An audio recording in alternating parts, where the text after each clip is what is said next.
Student SC में आता है, एसटी में आता है, जनरल में आता है, वो यहाँ पर है। उसके बाद में यहाँ पे उसके बाद फादर नेम लिखना है, मदर नेम, एनुअल इनकम और आधार नंबर ऑलरेडी हम पहले रजिस्टर कर दिया था, इसलिए आधार नंबर वहाँ पे आ गया, मोबाइल नंबर आ गया। फिर यहाँ पे डे स्कॉलर या हॉस्टलर स्टूडेंट क्या है वो बताना है आपको। डे स्कॉलर है तो डे स्कॉलर पे, अगर हॉस्टल है तो हॉस्टलर। ये होगी रजिस्ट्रेशन डिटेल्स। उसके बाद में एकेडमिक डिटेल्स नीचे सेकंड जो कॉलम है इसके अंदर यहाँ पे चूज योर ऑप्शन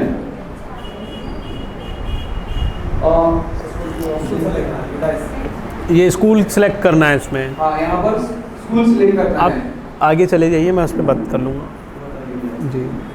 और नीचे लास्ट में बेसिक डिटेल्स है और यहाँ पे गार्डियन का नेम, अगर कोई गार्डियन है वो। उसके बाद स्टूडेंट अगर डिसेबिलिटी है उसमें कोई तो वो वहाँ पे वो करना है। और उसके बाद मैरिटल स्टेटस यानी सब अनमैरिड आएंगे। अगर पोस्ट मैरिड है, 18 साल से ऊपर एज है, शादी उसका है तो वहाँ पे मैरिड पे क्लिक करेंगे। फिर पेरेंट का प्रोफेशन वहाँ पे ऑर्डर पे क्लिक करेंगे और सेव एंड कंटिन्यू इस तरीके से आगे करेंगे। जज़ाकल्लाह। देखिए, जो पहला फॉर्म आपने भरा है ना उसको आप फिर एडिट नहीं कर सकते, और फॉर्म जब आप पूरा सबमिट भी कर दोगे और फाइनल सबमिशन से पहले जो भी बच्चा मेरे पास फॉर्म भरने आता है ना तो मैं उसको 10 बार चेक करवाता हूँ। आधार नंबर चेक करो, अकाउंट नंबर चेक करो, सब चेक करो, क्योंकि हम अपने ऊपर जिम्मेदारी नहीं ले सकते ना, गलती हुई तो फिर वही है कि कॉलर पकड़ेंगे आपकी। तो इससे बेहतर है कि पहली चीज़ें चेक करवा दीजिए या आप 10 बार चेक कर लीजिए। 2 लोग बैठे रहे, एक दूसरे से वेरीफाई करवाए, क्योंकि जब आपने एक बार डेटा फीड कर दिया तो आप चेंज नहीं कर सकते। देखिए, जब आपने पहले जो चीज़ें भरी थी, जैसे यहाँ पे अगर आप प्री मैट्रिक की जगह पोस्ट मैट्रिक डाल देते तो नो ऑप्शन टू चेंज, मतलब यहाँ कोई ऑप्शन ही नहीं रहता कि आप पोस्ट मैट्रिक डालें या प्री मैट्रिक डालें। तो पहले बहुत केयरफुली इसको भरे। उसी तरह से नाम, डेट ऑफ बर्थ, जेंडर और रिलीजन, तो आप जब एकेडमिक डिटेल्स डाल रहे होते हो तो आपको यहाँ रिलीजन्स आता है, हिंदू, मुस्लिम, सिख, पारसी, जैन सब आता है। देन उसके बाद कैटेगरी में community category, OBC, SC, ST, NT, VJ, जो भी कास्ट आती है। रिलीजन और कास्ट में बहुत डिफरेंस है। हमारा रिलीजन तो इस्लाम होना चाहिए था बट मुस्लिम हो गया, अब क्या करें। तो कास्ट में ओपन, ओबीसी वगैरह आता है तो वो आप डाल दीजिए, तो इसमें जनरल आता है। Then father name, mother name, annual income और ये सब चीज़ें आपको डालना है। Email ID is not mandatory, email mandatory नहीं है। उसके बाद में इंस्टीट्यूशन सिलेक्शन, ये वो मेन ऑप्शन होता है जो जनरली सवाल कर रहे थे, हम भर सकते हैं क्या, हम कर सकते हैं कि हमारे कॉलेज की कोर्स की डिटेल्स है क्या। तो आप जो है जब रजिस्टर करते हो तो यहाँ पे आपको जो है यहाँ सिलेक्ट योर इंस्टीट्यूट, तो आपको इंस्टीट्यूट का स्टेट डालना है, देन उसके बाद में डिस्ट्रिक्ट डालना है और देन इंस्टीट्यूट के ऊपर क्लिक करना है। तो डायलॉग बॉक्स अपीयर्ड होगा, मेरे वीडियो में अवेलेबल है वो, वहाँ पे आपको कॉलेज की पूरी लिस्ट आ जाएंगी। जैसे ही आप कॉलेज का नाम सिलेक्ट करते हो तो उसके बाद में जो क्लासेस चल रही है वो क्लासेस की डिटेल्स वहाँ पे आ जाती है, तो आप सिलेक्ट कर लीजिए। देन उसके बाद में प्रेजेंट क्लास कब से स्टार्ट हुई, जनरली किसी की 26 जून से हुई है, यहाँ पे कब से होती है 18 जून से स्टार्ट हुई है, कहीं 20 से होती है, कहीं कुछ होता है। जब से जो क्लास स्टार्ट हुई है, कॉलेज स्टार्ट हुआ है, वो वहाँ पे आपको मेंशन करना होता है। कोर्स आप रेगुलर कर रहे हो या पार्ट टाइम कर रहे हो यहाँ पे मेंशन होता है, बट वही है कि आपका इंस्टीट्यूट रजिस्टर्ड होना चाहिए, देन आप अप्लाई कर सकते हैं। उसी तरह से लास्ट एग्ज़ाम जो है पास, अगर फर्स्ट क्लास का है तो उसने तो जाहिर बात है कुछ पास नहीं किया होता है तो उसका कोई क्लास नहीं आएगा, लेकिन उसके ऊपर वाले सब पास किए होते हैं, वो प्रेजेंट क्लास आपको यहाँ पे सिलेक्ट करनी होती है। फिर प्रीवियस ईयर पासिंग, जैसे अभी 2018 में 10वीं बहुत सारे लोगों का हुआ तो प्रीवियस ईयर 2018 होगा। देखिए, एकेडमिक सेशन जो है वो चलता है जून टू मई तक, मतलब हाफ ईयर 18, 19, 19, 20। तो आप जो डालेंगे वो इस साल का डालेंगे 18 का, समझ रहे हैं आप लोग। 2017 पास आउट नहीं है आप, अगर अभी पास हुए तो मतलब आप इस साल ही पास हुए। प्रीवियस अगर हम कहें वो ये होगा कि आप लोग जो है वो 2018 में पास हुए, समझे, वरना लोग कंफ्यूज हो जाते हैं। फिर प्रीवियस क्लास परसेंटेज, देन यहाँ पे ये प्री मैट्रिक का है। जब आप पोस्ट मैट्रिक में अप्लाई करते हैं ना तो वहाँ पे ऑप्शंस आता है किस लेवल पे आप पास हुए। अगर आप 11th में हैं या 12th में हैं तो आपको सिर्फ 10th तक के बताना पड़ता है। अगर आप 10th पास आउट हो गए हैं तो आप 12th पर या इंटरमीडिएट पे सिलेक्ट करना होता है। देन उसके बाद में अगर आप पोस्ट ग्रेजुएशन कर रहे हैं तो आपको पोस्ट ग्रेजुएशन के बेसिस पे ग्रेजुएशन बताना होता है। देन उसके बाद में यूनिवर्सिटी स्टेट सिलेक्ट करना होता है। जिस स्टेज पर आप, जैसे 12th की बच्ची है उसको 10th वहाँ बताना है और 11th का परसेंटेज वहाँ मेंशन करना है। आपको 11th को स्पेशल नहीं आएगा। उसी तरह से जब यहाँ फॉर्म आएगा तो वहाँ पे जो बच्चे 12th पास आउट हो गए तो उन्हें जो पोस्ट मैट्रिक के लिए डिग्री में आप अप्लाई करना चाह रहे हो तो उसके लिए ये है कि आपको 10वीं की मार्कशीट का रोल नंबर डालना है और 12th की मार्कशीट का रोल नंबर डालना है। देन कौन से साल पास हुए, किस स्टेट से पास हुए, वो सब आएगा। मेरे दरअसल 3 क्वेश्चंस हैं। सबसे पहला ये है कि आपने जो स्टार्टिंग में बताया कि सबके पासवर्ड सेम डालते हैं, तो उससे कहीं प्रॉब्लम तो नहीं आता है? नहीं आता है। अगर इंडिविजुअल लेवल के ऊपर भी सभी सेम पासवर्ड, सेम कुछ नहीं होता है क्योंकि वो उसके पर्टिकुलर आईडी के लिए है ना जी। दूसरा ये है कि ये इंस्टीट्यूट लेवल के ऊपर में फॉर्म जैसे सबमिट करना है तो बहुत सारे स्कूल्स और कॉलेजेस ऐसे हमारे पास जो बिल्कुल दिलचस्पी नहीं लेते, तो इसमें कहीं स्कूल या कॉलेज का भी इन्वॉल्वमेंट जरूरी है क्या? बिल्कुल। अगर वो एक्टिव रहेंगे तभी हमारा फॉर्म आगे जाएगा। अगर वो दिलचस्पी नहीं लेते हैं तो हम कैसा करें?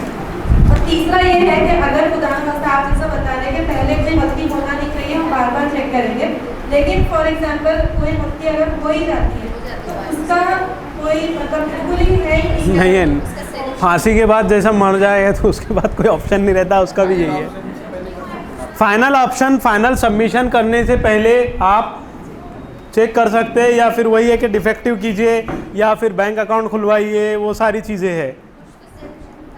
नहीं, कोई सॉल्यूशन नहीं है। बाय मिस्टेक का कोई सॉल्यूशन ही नहीं है इस पर। इसलिए मैंने कहा ना, बहुत केयरफुली आपको फीड करना है डेटा। जैसे लास्ट टाइम एक बच्ची है नागपुर की, अशफिया, उसका नाम हो गया आसिफा कुछ हो गया, तो वो उसका रिट्राइव करना पड़ा। वो बच्चे ने गलत फॉर्म भर दिया था तो उसकी वजह से वो डबल से हमको फॉर्म भरना पड़ा, उनका बैंक अकाउंट नया खुलवाना पड़ा, सारी प्रोसेस डबल से स्टार्ट करनी पड़ी। तो देखिए, इस गलती की कोई माफ़ी नहीं है, बोलते हैं ना, उसी तरह से फॉर्म भरने के बाद में कोई माफ़ी नहीं है। इसलिए जो स्कूल का प्रॉब्लम है, देखिए अभी गवर्नमेंट ने ही, मैं लास्ट फ्राइडे की ही बात कर रहा था शुरू में भी, कि डिप्टी डायरेक्टर ने स्पेशल क्लास ली है बीओ की, और जो एजुकेशन ऑफिसर्स है, हमने एक मैसेज बना के डाला कि प्री मैट्रिक के फॉर्म की जिम्मेदारी एचएम्स की है। अगर एचएम्स फॉर्म नहीं भर रहे हैं, they are accountable in front of education officer. तो आप उनकी कंप्लेंट कीजिए, पॉलिटिकल प्रेशर बनाइए। जिस तरह से हम काम कर रहे हैं उस तरह से काम करने के मौके हैं, तो आपको लोगों को साथ में लेकर चलना पड़ेगा, तभी जाकर आप काम कर पाएंगे। तो हमारे साथ भाजपा प्रमुख है हमारे प्रशांत मानेकर जी, जब भी बोले वो तैयार रहते हैं, क्योंकि जैन कम्युनिटी इसमें आती है, तो जैन हर कम्युनिटी को आपको इसके साथ लेना पड़ेगा। आप पर्टिकुलरली कम्युनिटी बेस्ड नहीं हो सकते, आपको सबको, जैसे प्राइम मिनिस्टर ने कहा है ना, सबका साथ सबका विकास, तो अल्हम्दुलिल्लाह वो मुझे मौका मिला है, तो हम वो सारी चीज़ें, दान दंड भेद वो क्या है, वो सारी चीज़ हम यूज़ कर रहे हैं। तो वो सब प्रैक्टिकली आपको करना पड़ेगा, तो आपको बहुत इन्जॉयमेंट आएगा और उनसे भी एक करीब आने का मौका मिलेगा, अच्छे रिलेशंस बिल्डअप होंगे। तो ये है कि आप उनके ऊपर ईओ का प्रेशर लाए, और ईओ को भी आप कटघरे में ले सकते हैं। डिपार्टमेंट को फ़ोन लगाइए पुणे में, बोलिए कि फॉर्म क्यों नहीं भरे जा रहे। तो बीजेपी वालों ने मेमोरेंडम दिया कि आपने अब तक के क्लास क्यों नहीं ली, आपने अब तक के वो क्यों नहीं लिया, ये सब उन्होंने लिया। तो देन उसके बाद में डिपार्टमेंट की तरफ से पूरी क्लासेस हुई, मतलब पूरा ट्रेनिंग सेशन हुआ, तो सबको बताया गया। अभी देखिए, डिपार्टमेंट तो रेडी है करने के लिए, बट हमारे एचएम्स को पता नहीं क्या हो गया है, स्कूलों को जान पर आता है, परेशान हो जाते हैं। मैं बोलता हूँ ये आपके जेब से नहीं जा रहा है, गवर्नमेंट पैसा दे रही है, तो आप क्यों पीछे हट रहे हो? प्रॉब्लम क्या है आपको? हाँ, आप नहीं कर रहे तो किसी को आउटसोर्स कर लीजिए, 20 रुपये चार्ज कीजिए ना, 100 रुपये दे के धंधा क्यों खुलवा रहे हो आप? कहीं कहीं स्कूलों में ये मौका मिल रहा है कि कहीं कलर का सेटिंग है आउटसोर्सिंग वाले से, तो वो 100 रुपये ले रहा है, फिर कुछ और हो रहा है। मतलब इस तरह के भी धंधे चल रहे हैं आजकल, प्रोफेशनल बनाए गए, लाखों रुपए कमाएं।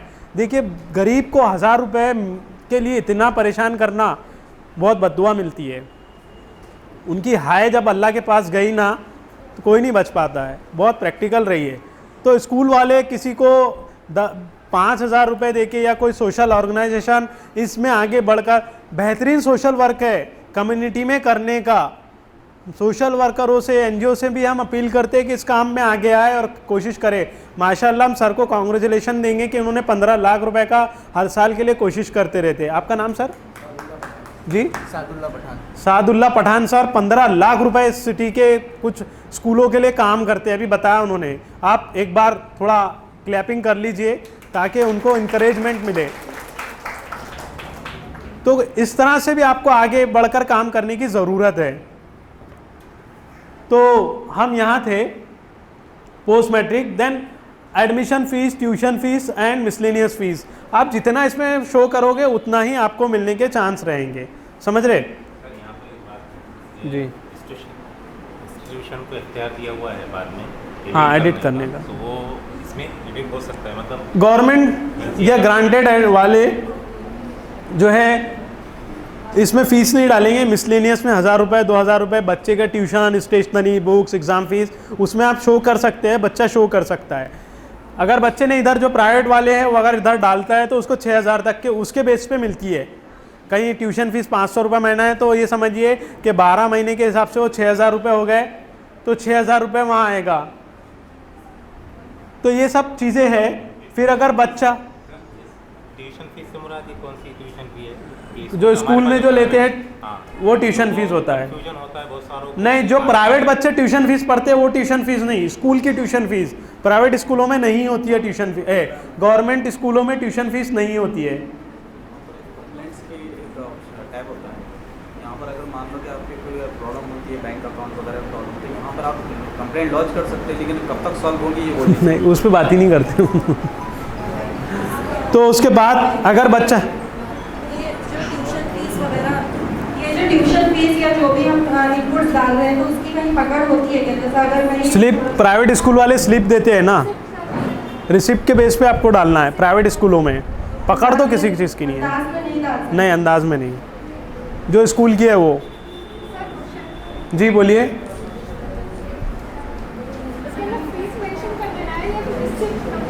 रिसिप्ट तो डालना नहीं है आपको, सिर्फ जो रिसिप्ट पेमेंट है आपकी, जो बच्चे ने पे किया, साल भर की जो फीस है स्कूल की।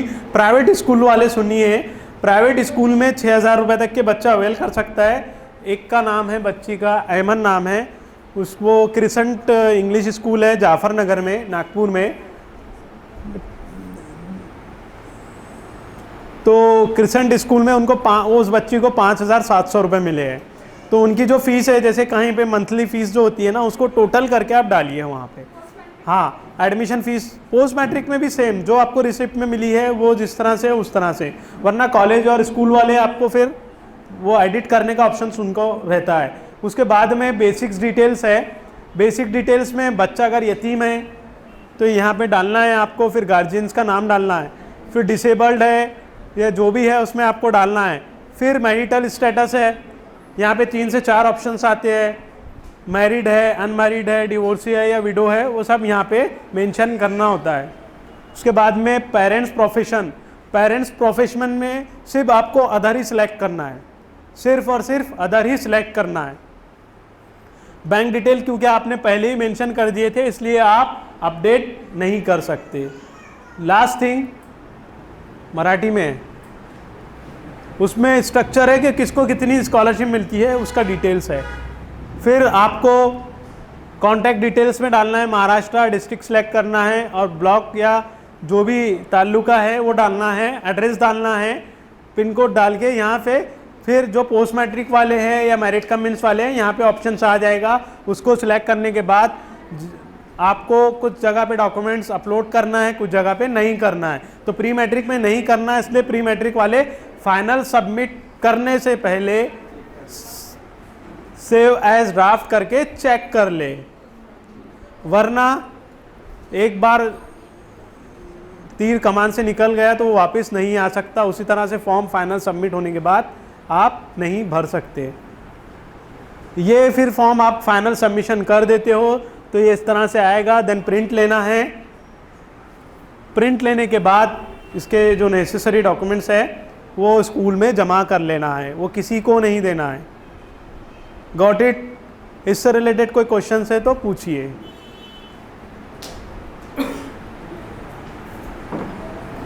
अगर स्कूल की गलती की वजह से स्कूल वालों की रिस्पॉन्सिबिलिटी है कि वो आगे पहुंचाएं, अगर मतलब वो नहीं पहुंचाते हैं, ऐसा कोई सोच है कि डायरेक्ट बच्चा मतलब वो कर रहा है? नहीं, सब स्कूल के थ्रू जाएगा। मैंने इसका प्रोसेस, हाँ, वो जैसे कि स्कूल के बच्चों को 30 तारीख तक के फॉर्म भरना है, उसी तरह से स्कूल वालों को 30 तारीख तक के ही वेरीफाई करके डिस्ट्रिक्ट पर डालना है, डिस्ट्रिक्ट वालों को भी 30 तारीख तक के ही वेरीफाई करके स्टेट पर भेजना है। तो इसका चैनल इस तरह से है, candidate, school, school district, district से स्टेट, स्टेट से सेंटर, इस तरह से इसकी हायरार्की है, या इस तरह से इसका सिस्टम बना हुआ है। विदाउट स्कूल, विदाउट कॉलेज के आप फॉर्म भेज ही नहीं सकते। अब यही है जो मैंने कहा कि आपको स्कूल के ऊपर प्रेशर बनाना है। दे आर अकाउंटेबल, क्यों नहीं कर रहे हो, क्या प्रॉब्लम है? आप अपनी जेब से तो नहीं दे रहे हो। मैं जो भी पेरेंट्स आते हैं ना, मैं बोलता हूँ स्कूल वालों से आप क्वेश्चन ये करो, जब आप हमसे फीस लेते हो तो तब बराबर आप हमको बार बार बोलते हो, जब हम अपने फायदे की बात कर रहे हो तब आपको जान पर क्यों आता है? आप अपने लिए कर रहे हो, लेकिन जब हमारी बात आ रही है तो फिर क्यों हाथ पैर खड़े कर लेते हो? ये देखिए, जब तक के आपको शेर नहीं जानवर होता है, आपको कुछ तो भी बनना पड़ेगा। जब तक कि आप उनके ऊपर चढ़ाई नहीं करेंगे, सीधी बात है, मतलब सादी लैंग्वेज में ये है कि आप जब तक कि उनको बोलेंगे नहीं, उनके ऊपर प्रेशर नहीं बनाएंगे, ये काम नहीं होने वाला। बहुत प्रैक्टिकल बात। अब वो डिपार्टमेंटली हम उसको मैनेज करते हैं, जहाँ नहीं हो रहा है तो वो एक अलग मैटर है, उसको हम डिस्कस करेंगे बाद में।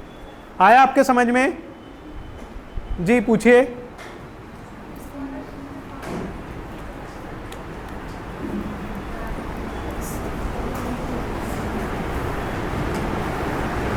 स्कॉलरशिप के फॉर्म अगर स्कूल में भर के देने के बाद भी कितने % बच्चों को स्कॉलरशिप मिलती है? मैंने सुबह में स्पेशली कहा कि गवर्नमेंट का कोटा होता है, गवर्नमेंट 100 को अलॉट करती है और 900 फॉर्म भर रहे हैं। ज़रूरी नहीं है कि सबको ही कंपलसरीली मिलेगी। स्कॉलरशिप का सिंपल क्राइटेरिया है, माइक अपने पास ही रखिए, हाईएस्ट परसेंटेज लोएस्ट इनकम। जिनकी इनकम सबसे कम रहेगी उनका पहले सिलेक्शन होगा। अगर नहीं बचता है तो देन उसके बाद जितनी की इनकम आपने बताया उस बेस पर होता है। कंपलसरी जिस तरह से SC ST को मिलता है या सावित्रीबाई स्कॉलरशिप है, उस तरह से माइनॉरिटी कम्युनिटी को नहीं है, क्योंकि गवर्नमेंट का बजट है और बजट के साथ साथ उनका एक कोटा फिक्स होता है, उसी हिसाब से स्कॉलरशिप मिलती है। गारंटी कोई नहीं है स्कॉलरशिप की, ठीक है। वो तो डिपेंड करता है। हमारे यहाँ नागपुर की हज्जन खतीजाबाई स्कूल है, वहाँ 208 बच्चियों को मिलती है। फिर हमने लास्ट टाइम एक स्कूल के लिए कोशिश किया, 53 बच्चे सिलेक्ट हुए। फिर और बहुत सारी स्कूल है जहाँ 174 हुए। नंबर ऑफ स्कॉलरशिप्स है। करीम सालार साहब लास्ट वीक मेरे साथ थे, उनके यहाँ कम से कम 50 लाख तक के वो स्कॉलरशिप का फंड डाइवर्ट करवाते हैं। सर ने खुद कुछ स्कूलों के फॉर्म, देखिए डिपेंड करता है आप किस तरह से काम कर रहे हो, ठीक है। नंबर ऑफ स्कॉलरशिप डिपेंड करता है कि कितने आपने भरे। कुछ डिस्ट्रिक्ट्स ऐसे हैं जहाँ पे फॉर्म ही नहीं भरे जा रहे हैं, तो ऑटोमेटिक ये होता है कि वो डाइवर्ट हो जाते हैं कहीं ना कहीं। और कोई सवाल?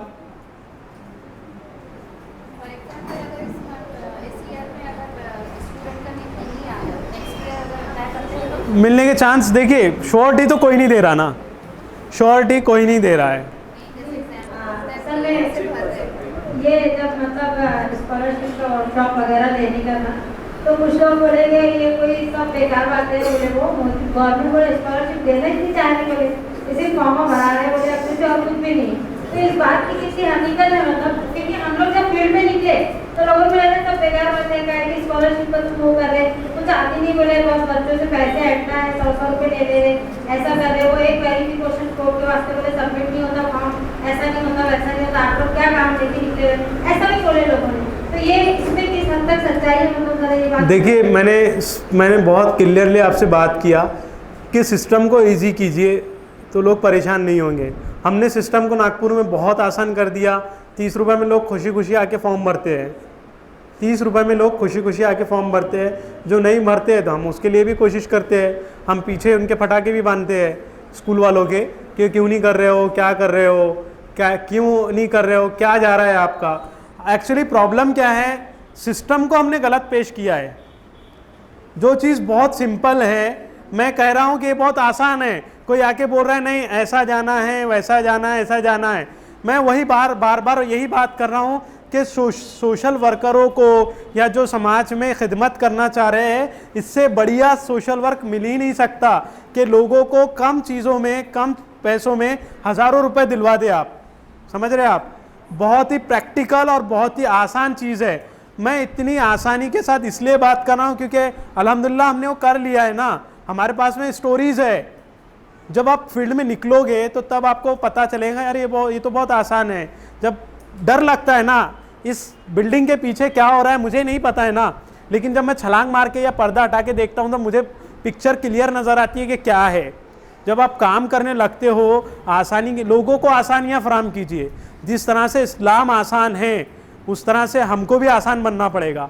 ये अल्लाह ताला आपके ऊपर बर्डन नहीं डालता, ये हम खुद अपने आप को बर्डन में डालते हैं। उसी तरह से ये चीज़ें भी जो है इसको भी आसानी के साथ करना है। जैसे सर जानते हैं या हम जानते हैं या बहुत सारे लोग जानते हैं, ईजीएस्ट वे में जाइए। कॉम्प्लिकेशंस मैंने कहा ना कि धंधा बना रखा है, 100 रुपये, किस बात के 100 रुपये ले रहे हो? अरे कमाने का यही क्या एक रास्ता बचा है? मतलब यही है कि हर तरफ से आज लूट मार मची हुई है। हमको ऐसे लोगों को डेवलप करना पड़ेगा जिनके अंदर इखलासियत हो और जो खुदा के वास्ते काम करे, ना कि किसी और इंसानों के लिए। तो ये जस्ट एक ये समझिए कि ये स्कॉलरशिप वर्कशॉप नहीं है, यहाँ ब्रेन स्टॉर्मिंग करना भी हमारा मकसद है ना। तो बहुत इसको इस्लामाइज क्या बोलेंगे, इसको इस्लामिकली समझिए कि एक जिम्मेदारी का काम है ना पैसा दिलवाना।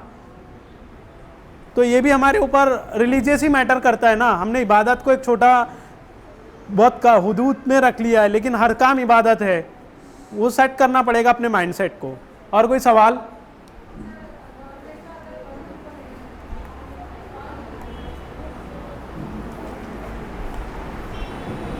लोन के ऊपर हम बात करेंगे 5 मिनट में, मैं रिन्यूअल का बता देता हूं, उसके बाद हम आपको देंगे। बैठ जाइए, आप माइक लेकर आप ही रखिए। रिन्यूअल कैसे करना है, जिन बच्चों का रिन्यू करना है उनकी जो ऑप्शंस होता है, तो यहाँ देखिए लॉगिन दिख रहा है, लॉगिन, इस पर आप क्लिक करेंगे तो आपको ये स्कूल वालों के लिए है। स्कूल वालों को ये कॉपी करना है, कॉपी करके लॉगिन आईडी में डालना है। ये देखिए इस तरह से रिन्यूअल वाले पे ऑप्शन आपको क्लिक करना है यहाँ पे, और रिन्यू पे आपको आईडी डालना है और लास्ट ईयर का जो आपने पासवर्ड डाला। मैं pass@123 इसलिए बोल रहा था कि कहीं कहीं पासवर्ड चेंज होते रहते हैं ना, तो याद नहीं रहते हैं। तो पासवर्ड pass@123 हम पिछले 2005 साल से यूज़ कर रहे हैं बहुत सारी चीज़ों के लिए। तो क्या होता है, अगर आप पासवर्ड भूल गए तो आपको किसी एक बच्चे पे से याद आ जाता है, किसी ना कहीं सेव होता है। तो वही जो लास्ट ईयर जो आपने फॉर्म भरा या इस साल आप फॉर्म भर रहे हैं, अगर वो नेक्स्ट ईयर के लिए सिलेक्ट होता है तो आपको वो pass@123 डालने के बाद कैप्चा डालना है, देन एप्लीकेशन फॉर्म भर के ये अप्लाई फॉर रिन्यूअल पे क्लिक करना है, और सिर्फ आपको यहाँ पे एनुअल इनकम डालना है, एनुअल इनकम डालना है, डे स्कॉलर या हॉस्टलर है वो डालना है, स्कूल कब से स्टार्ट हुई, परसेंटेज क्या है, फिर admission fee, then final submission. समझ रहे? सिंपल है, रिन्यूअल के लिए कुछ नहीं करना है। Then take print out and submit in your school. But ये काम भी प्रिंसिपल का है, प्री मैट्रिक पर, पोस्ट मैट्रिक पर नहीं है। 1st to 10 तक की जिम्मेदारी जो है वो प्रिंसिपल की है, HM की है।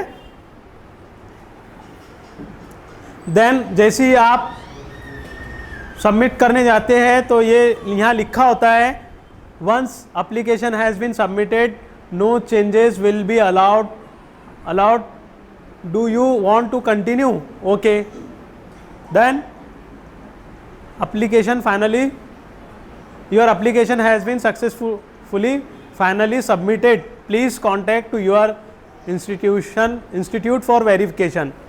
So take print out and submit in your college or school. ये स्कूल के लिए वेरिफिकेशन और वो वाला है, एवरीबडी नो कैसे करते हैं, कुछ रहा तो हम और एक्सप्लेन करेंगे। सेम उसी तरह से वेरीफाई करना है, ये सब चीज़ें हैं। ये ईओ के लेवल पे है, क्या करना है, तो ये उनके लिए था। ये था merit come means post matric और प्री मैट्रिक का। अब कोई सवाल है तो आप पूछिए। रिन्यूअल सिर्फ उन्हीं का होगा जिसको स्कॉलरशिप मिली थी, लास्ट ईयर जिसको नहीं मिली थी उनको फिर से Fresh. अप्लाई करना पड़ेगा हर साल। जी। और कोई सवाल? इसके बाद हम मौलाना आज़ाद बेगम हज़रत महल के स्कॉलरशिप का प्रैक्टिकल डेमो आपको बताएंगे। कोई सवाल इससे रिलेटेड? बहुत सारी चीज़ें मैंने बहुत साफ तौर पे आपको बता दिया कि किस तरह से प्रॉब्लम्स आते हैं, किस तरह से उसको फेस करना है। लोगों को उम्मीदें मत जगाइए, उम्मीदें जगाना छोड़ दीजिए। बोला भर लो ना, आया तो आया, नहीं आया तो कोई मसला नहीं। जैसे एक वक्त में एक ही, हाँ ये भी गवर्नमेंट की एक ही स्कॉलरशिप आप ले जी, सकते हैं, लेकिन जी। अगर प्राइवेट जो एनजीओज के जरिए से है तो क्या वो भी अगर ये लेते हैं तो क्या उसमें रजिस्ट्रेशन हो सकता है? नहीं, वो अलग रहता है, उसका अपने इससे नहीं रहता है, डिपार्टमेंट से। तो ऐसा कर सकते हैं? हाँ, भरने की कोशिश कर सकते हैं, कुछ भी भरा है उस पर। और कोई क्वेश्चन? जैसे आपने कहा कि सोशल वर्क के लिए बहुत सारे लोगों को रुकना चाहिए, तो फर्स्ट कीजिए अगर हम 2 से 3 लोग अगर ये ठान लिए कि ठीक है कुछ काउंटर्स बना के बैठते हैं और वहाँ पर स्कॉलरशिप्स के फॉर्म फिल करेंगे, लेकिन फिर यहाँ पर फिर वही सवाल उठता कि इंस्टीट्यूशनल लेवल का जो इंटरफेरेंस है कि हम अपने तौर पे तो वो सारी चीज़ें नहीं कर सकते। इंस्टीट्यूट के जो हेड्स हैं उनके इन्वॉल्वमेंट के बिना वो स्कॉलरशिप पूरी कंप्लीट नहीं हो सकता है प्रोसेस। इसका क्या सोल्यूशन हो सकता है? उसका वही सॉल्यूशन मैंने बताया आपको कि लोगों को मोबिलाइज करना है, ईओ को कंप्लेंट करना है। क्यों नहीं कर रहे? एजुकेशन डिपार्टमेंट वालों को बोलिए कि स्कूल वाले नहीं भर रहे हैं। प्रेस डंडे से मानती है कौम, कोई भी मतलब जो पैसे लेने के लिए कैसे आते हैं आप लोग, बच्चों को तंग करते रहते हैं, जाओ फीस लाओ। स्कॉलरशिप के लिए क्यों नहीं कर रहे हो? आपको कॉन्टैक्ट बनाना पड़ेगा, सब चीज़ें करनी पड़ेगी। और सर हमारे पास जो था 2013, 14, 15, 16, 17 के लिए बार मीटिंग्स हो रही हैं हमारे पास ब्लॉक एजुकेशन ऑफिसर पे कि रिन्यूअल अपडेट कीजिए पुराना, लेकिन यहाँ पे किस तरीके से किया जाएगा अभी तक किसी ने कुछ नहीं बताया। ये देखिए, ये एक्चुअली 2016 और 15 से पहले वो इसको e-scholarship.महाराष्ट्र.gov.in इन पर फॉर्म भराना पड़ता था। और उसका आप जब सरल वाला फॉर्म भरते हैं ना आप student.महाराष्ट्र.gov.in, तो तब आपको दिखाई देता है, तो उस पर जाके अपडेट करना है आपको। ये एक्चुअली ये मेरा इशू नहीं है, उसको आपको डिपार्टमेंटली सॉल्व करना है, उसको हम नहीं करवा सकते। मैं मतलब अपने लेवल पे नहीं बता सकता हूँ, तो ये आपको डिपार्टमेंट से ही मालूम करना पड़ेगा। एनी क्वेश्चन पूछिए। हाँ, आपका क्वेश्चन था।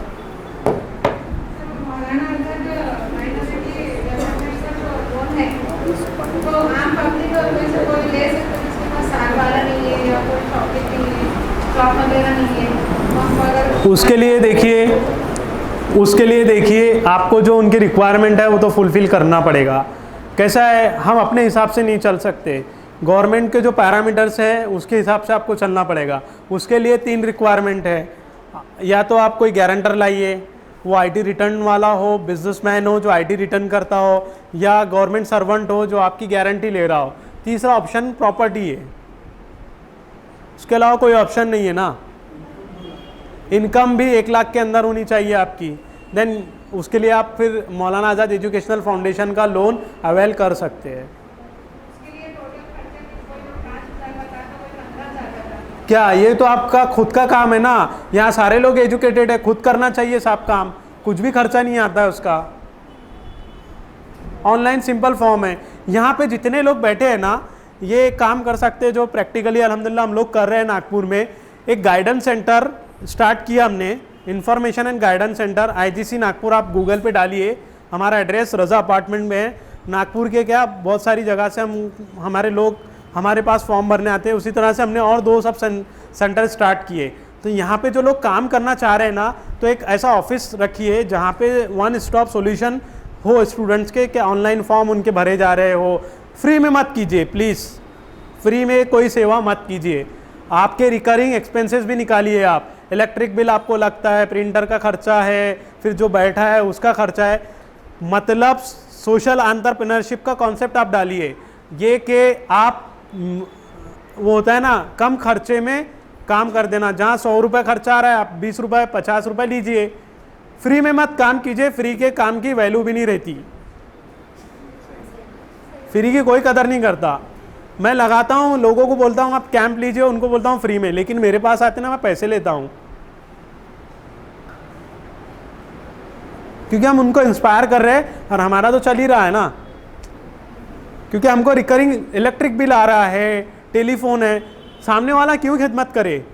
सवाल ये है, जब कर रहा है तो अपने जेब से क्यों लगाए? आपको थोड़ा सा एहसास तो होगा 20-30 रुपए के हमारा पैसा गया। जहाँ फ्री आता है ना उसकी कोई कदर ही नहीं होती है। बहुत प्रैक्टिकल चीज़ है ये।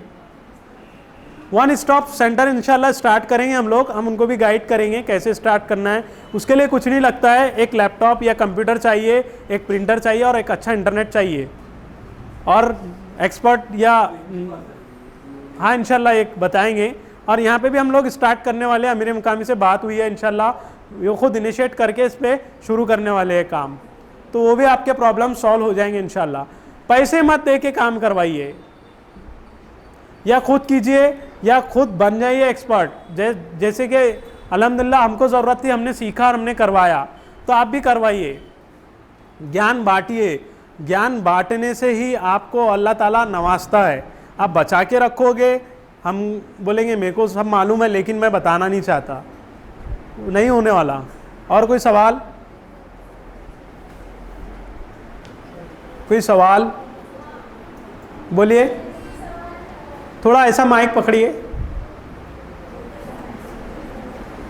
हाँ, ये सवाल है हमारा, ये करने से है कि बाद में रिजल्ट पसंद हो गए तो जब ये कहते हैं कि वो फ्री की चीज़ है, ये है मत करो, स्कॉलरशिप के फॉर्म क्यों भरना, और आप फॉर्म तो नहीं है, ऐसा नहीं है, सारी चीज़ें साथ है। सवाल मुझसे भी पूछ सकते हैं, मैं भी जवाब दे सकता हूँ। नहीं, आपका जवाब ये मतलब ये है कि बात ऐसा ये बोलते हैं कि हम गुलाम फॉर्म तो नहीं है ना, हम किसी के ऊपर पढ़ने वाली फॉर्म तो नहीं है ना, मत करो, कोई स्कॉलरशिप से फॉर्म भरना, ये सब करना। उनको बोलिए कि गवर्नमेंट की फ़ीस लेना बंद कर दे, गवर्नमेंट की सैलरी लेना बंद कर दे, खुद आके घोड़े गधे चराए या कुछ भी करे। क्यों ले रहे हो साहब, आप क्यों ले रहे हो?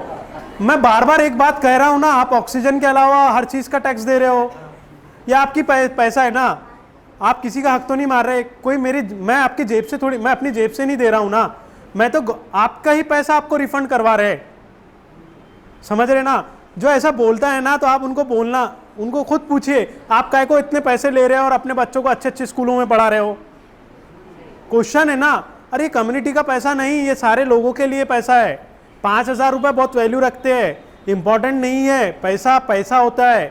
1 रुपये कमाने के लिए जब आप निकलोगे ना सड़क पे, कोई नहीं भीख मांग के तो आपको मिल जाएगा, लेकिन जब आप कोई को स्कॉलरशिप, आप किसी पे एहसान नहीं कर रहे हो, पढ़ रहे हो, इसका मतलब ये है कि आप खुद को इस्टेब्लिश कर रहे हो। कब तक के आपके पेरेंट्स आपको देखकर अपने जेब से लगाएंगे? जब बेनिफिट मिल रहा है तो आप उस बेनिफिट का फ़ायदा क्यों नहीं उठा रहे हो?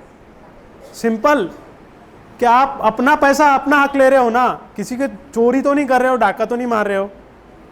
सिंपल है, ले रहे हो तो अपने हक का ही पैसा ले रहे हो।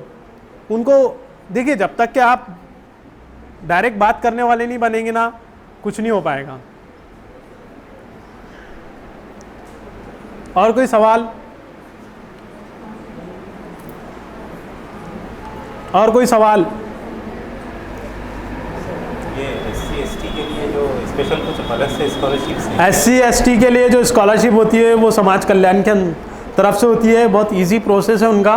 उसके लिए कास्ट सर्टिफिकेट लगता है, वैलिडिटी लगती है, इनकम सर्टिफिकेट लगता है, राशन कार्ड लगता है। उनके लिए तो कोई झमेला ही नहीं है, बहुत ईजीएस्ट वे है। कौन से डिपार्टमेंट में जाना पड़ेगा? समाज कल्याण में।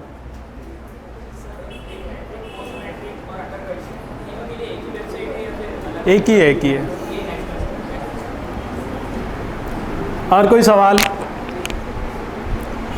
ऐसा लग रहा है मुझे ही सवाल करना चाहिए आप लोगों से। पूछिए, माइक दीजिए ज़रा।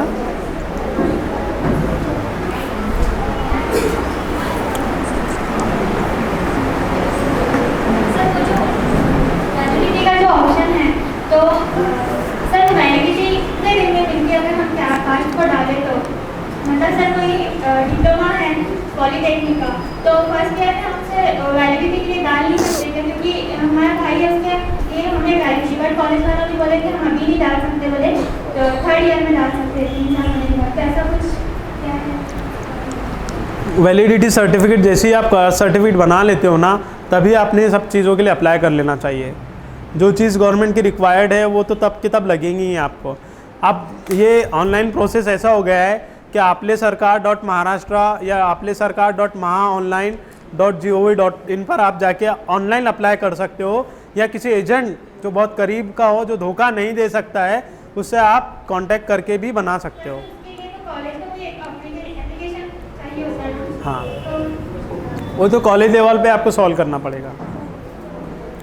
माइक दीजिए। हाँ सर, वो जो है वैलिडिटी के लिए जो है ना 10 वैलिडिटी के लिए जो है हाईकोर्ट में 10वीं के बाद जो है कॉलेज के थ्रू भेजना पड़ता प्रपोजल।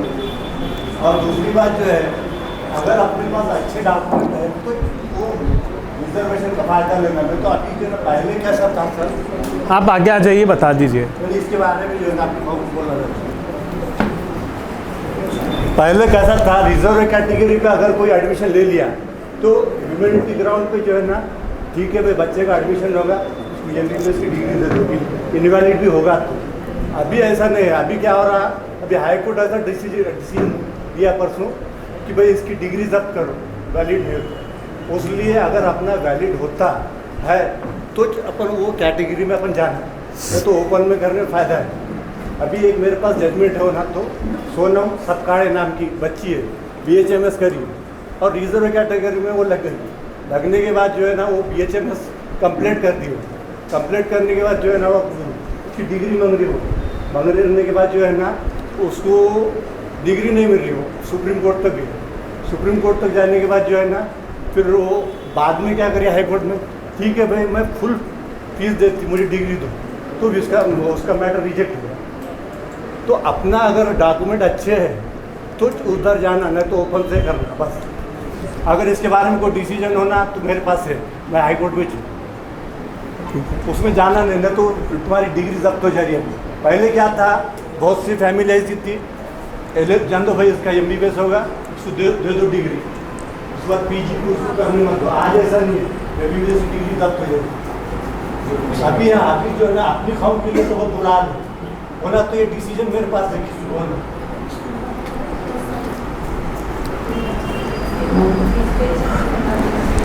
और कोई सवाल? जी पूछिए।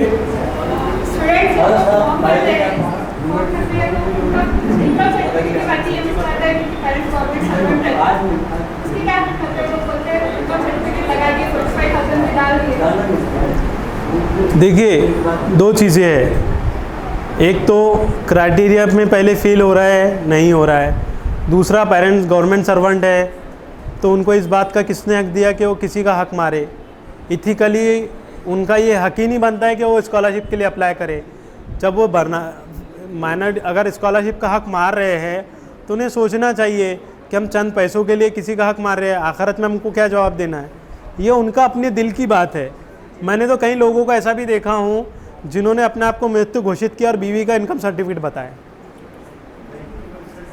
गवर्नमेंट सर्वेंट है तो अब आपको EBC इतनी बड़ी फैसिलिटी मिल रही है, 8 लाख रुपए का इनकम बेनिफिट्स के बाद आपको 50% रिम्बर्स मिल रहा है। इससे बड़ा बेनिफिट क्या चाहिए आपको? और कोई सवाल? जी, अभी बहुत फास्ट हो रहा है काम। इस बार DMER ने बहुत फास्ट किया।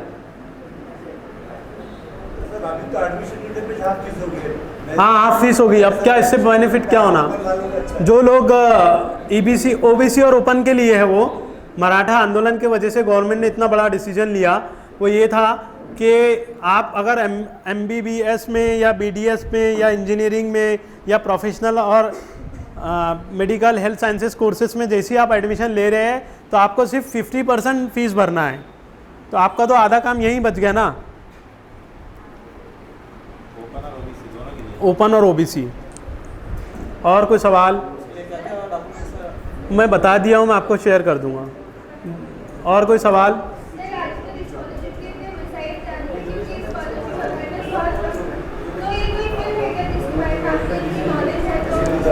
अल्हम्दुलिल्लाह पिछले 10 साल से काम कर रहे हैं तो इसलिए आप इंस्पायर हो।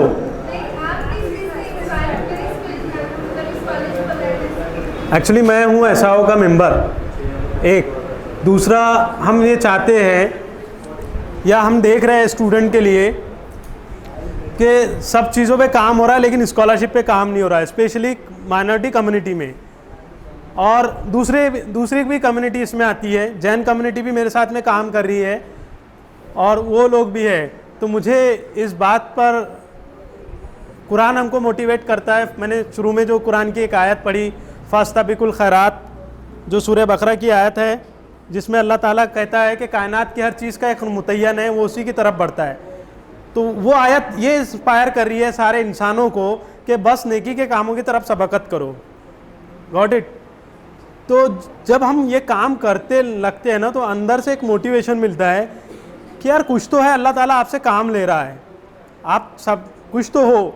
मैं एक्चुअली MBA फाइनेंस हूँ, बट मैंने अभी MSW इसलिए किया कि मैं फुल टाइम अभी कम्युनिटी डेवलपमेंट का काम कर रहा हूँ। हमारी एक NGO है, बहुत सारे लोग जानते होंगे, सोहेल खान, आयशा कादरी भाभी को हमारे जानते होंगे, जिनके हस्बैंड सोहेल खान है, उनके बड़े भाई खालिद खान है, सैफुल वहीद है जो नीदरलैंड में है, फैज़ वहीद साहब है नागपुर में, जो कि नागपुर शहर का नहीं ग्लोबली बहुत बड़े ये क्रीम है कम्युनिटी के।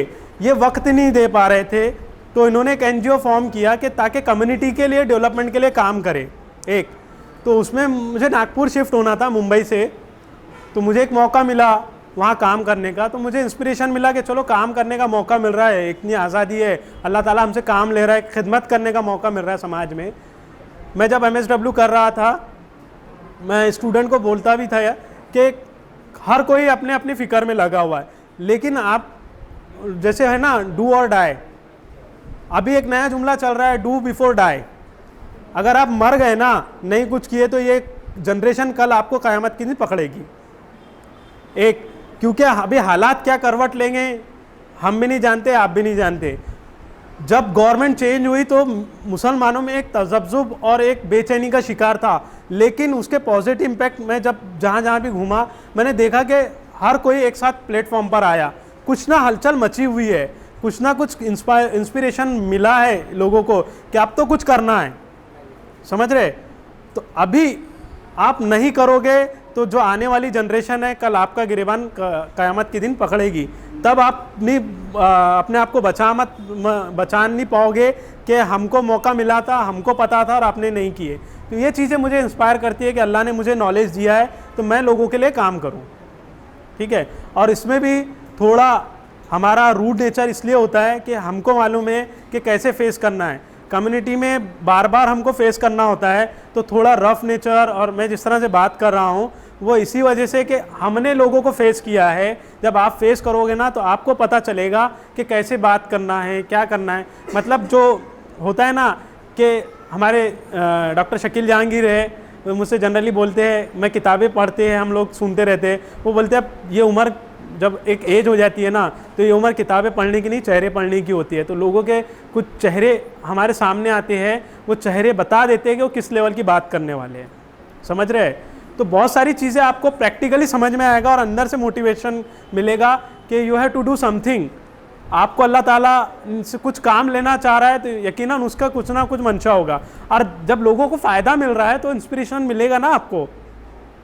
और आप उन लोगों के लिए दुआ कीजिए जो हमारे लिए फाइनेंस करते हैं पूरा, उन लोगों के लिए दुआ कीजिए। उसी तरह से अल्हम्दुलिल्लाह हमने एक नागपुर का पूरा एलीट तबका जो कि क्लास 1 ऑफिसर्स थे, अपने अपने अब्दुल रऊफ शेख साहब जो वक्फ बोर्ड के CEO थे, नकवी साहब, हामिद कुरैशी साहब, ये बड़े बड़े लोगों ने आज एक ऑर्गेनाइजेशन बनाई, centre for social research and empowerment. वो ऐसा काम कर रहे हैं कि वो बीमार भी होते हैं लेकिन वो कौम के लिए सिविल सर्विसेज का अवेयरनेस प्रोग्राम चला रहे हैं कि कम्युनिटी में ऐसे लोग आए जो ब्यूरोक्रेट्स, देखिए ब्यूरोक्रेट्स ही पूरे गवर्नमेंट को रन करते हैं, हर चीज़ जो है ब्यूरोक्रेट्स के, मिनिस्टर्स सिर्फ डिसीजन लेते हैं, काम पूरा जो है वो ब्यूरोक्रेट्स करता है। तो हमारे लोग जो है अभी एक जनरेशन गैप आ गई है, हम लोग गवर्नमेंट सर्वेंट में क्यों नहीं आना चाहते, हम बस बाहर से बैठ के ये ऐसा कर रहे हैं, हमारे साथ ऐसा हो रहा वैसा हो रहा, कुछ नहीं हो रहा साहब। आप सिस्टम से जुड़िए, मैं बार बार यही बोल रहा हूँ, सिस्टम से जुड़िए, ये ऐसा होगा वैसा कुछ नहीं होगा, आप कोशिश कीजिए, हर चीज़ आसान है, सिर्फ हमारी सोच को बदलना है। वो अभी मैंने एक बुक लाया फायद सयाल की, कल, बदलो सोच बदलो ज़िंदगी, change your lens change your I, sorry कुछ है उनका, उसको उर्दू में है, बदलो सोच बदलो ज़िंदगी, अल इल्म की है, उनके वीडियोस भी अवेलेबल है, आप देखिए, अख्तर अब्बास के वीडियोस देखिए, इतने मोटिवेट करेंगे आपको कि आपको लगेगा कि अभी से हमको काम शुरू कर देना है, चाहे कुछ भी लेवल पे। कुछ मत कीजिए, आप हमारा व्हाट्सअप मैसेज दूसरों तक के पहुंचा दीजिए। मैंने बताया ना कि एक मैसेज गलती से मणिपुर पहुंच गया, 30,000 रुपये मिल गए, किसने दिलाया किसने नहीं दिलवाया, कोशिश हुई। सानिया को 50,000 रुपये मिल गया, अल्लाह ने करवा दिया उसके लिए कोशिश, किसके ज़रिए से हुई, अल्लाह ने करवाया। हम और आप तो एक सिर्फ एक कोशिश करने वाले, हम तो सिर्फ एक रास्ते हैं, हम नहीं कर रहे, वो कर रहा है, सब उसके ऊपर डालिए, वही देगा आपको।